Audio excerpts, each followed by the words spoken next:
for this show, I was thinking we'd be lucky to win one more. I still think that in Minnesota, we're going to be going into their house. Granted, I mean, it's not notorious for being an amazing home, advantage or anything. But still, I mean, on the road, we haven't really shown poise anywhere. But on the road, I think it's going to be especially tough against them. Northwestern is coming in, with a decent record. They've only lost 2 games. They beat Minnesota last week.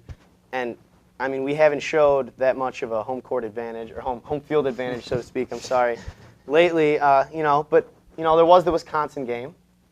You can always go back to that and be happy. So I think we could possibly pull out that game against Northwestern. That's what I'm looking for most as far as the rest of the season goes. Well, we'll see. It used to be Minnesota, Northwestern were 2 warm-ups for Ohio State, but not quite that anymore. And, of course, the home court advantage, I think the Michigan basketball team, maybe you can build on that this year as well. Well, we have to go to commercial break, but coming up on Varsity Blue, we're going to talk about the national scene and perhaps one of the greatest games, at least I've ever seen, Texas Tech and Texas. I miss Grey's Anatomy. Welcome back to Varsity Blue. Alex Prasad, Andy Baena. We're talking about the national scene right now, taking some focus off, Big Blue right now. That goes without saying.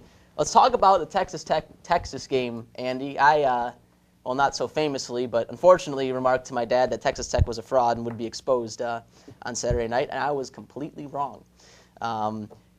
Michael Crabtree stays in bounds. The roll of the dice by Mike Leach, the coach of Texas Tech Red Raiders, decides to go for the touchdown there. It works. There's a freshman defensive back on Crabtree there at the end. He does not pull him out of bounds. Crabtree runs for the last 5 yards and a touchdown. Truly a fantastic game.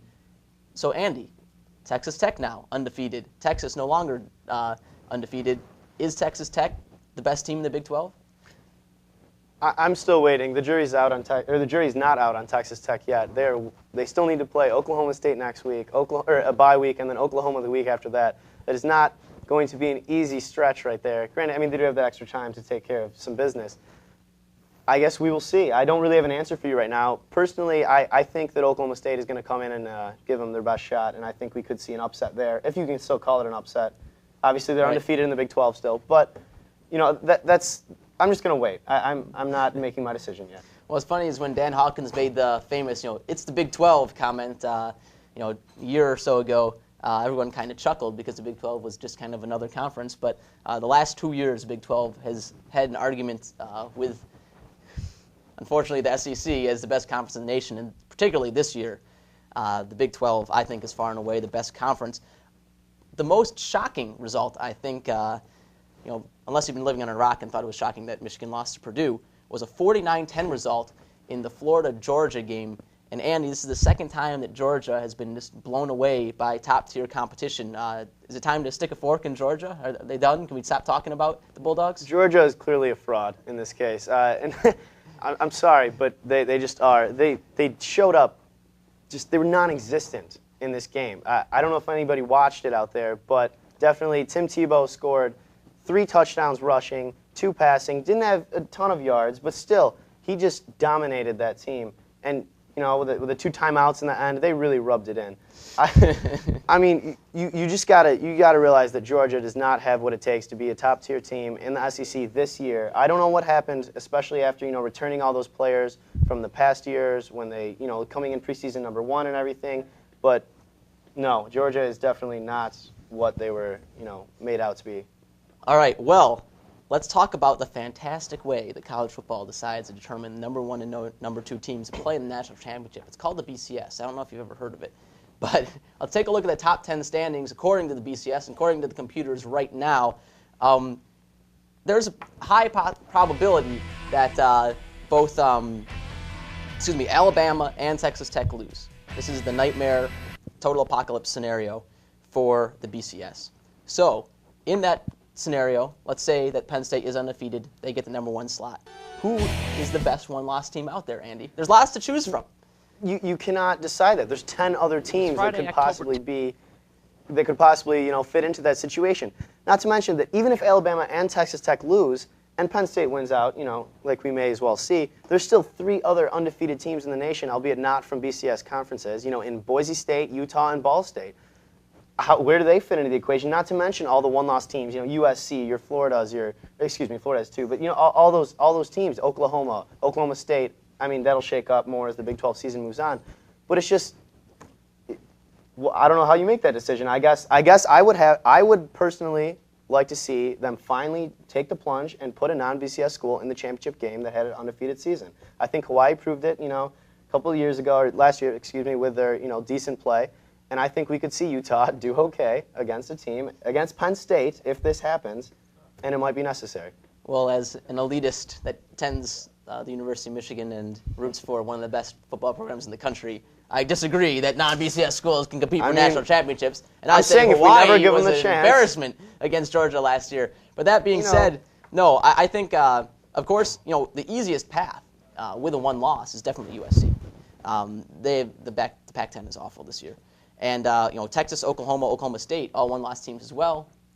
They're going to be beat up each other, and probably they'll shake out, like you said, and some of those teams will have 2 losses. But let's move on from the Big 12 to the Big 10, which has 11 teams, of course. Very curious thing. Let's take a look at the results from last week. Some very great endings to these games. First, Northwestern. Last-second interception return for a touchdown. 12 seconds on the board. Right, 12 seconds on the board to beat Minnesota. Of course, we know about the Purdue-Michigan shootout, which, as an objective viewer, was a great game as well. Indiana and Central Michigan had a great game, 37-34 there. Central Michigan knocking off the Hoosiers. Michigan State comes back against Wisconsin. How many times is the team going to come back in the fourth quarter against Wisconsin? I feel very badly for Badgers fans, and I really mean that. And even Illinois, Iowa was a good game as well. And of course, you look at these games, Andy, and I think it's pretty well decided that Penn State is the best team in the Big Ten. And but after that, what's happening? You have Ohio State and Michigan State there. Of course, Ohio State destroyed Michigan State in East Lansing. But you look at the records, they're comparable. Who is, and we can take a look at the Big Ten standings as well.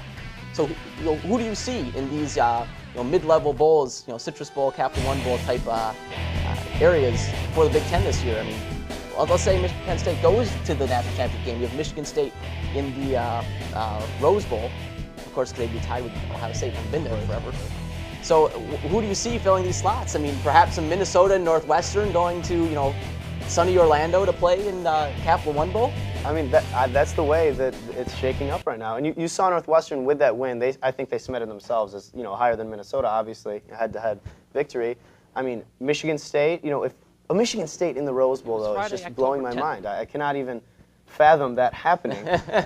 Hasn't happened since I believe 1990, maybe prior to that. But still, it's something that we're gonna have to wait for. And I think you're gonna see Northwestern cement themselves as a higher tier team moving forward now in the Big Ten. With, of course, Ohio State and Michigan State. And we'll see, those 4 teams basically fill out the top bowls for the Big Ten. After that, I don't even know if we'll have that many top or even mid-tier bowls. We might have Illinois sliding in somewhere lower mid-tier. I guess we'll have to wait and see what happens. Okay, all right. Well, yeah, those are all fair assessments. The strange year in college football only gets stranger when you start to think about traditional non-powers in the Big Ten going to bowl games that are, New Year's Day bowl games. Teams like Minnesota usually plays in the Music City Bowl or something like that.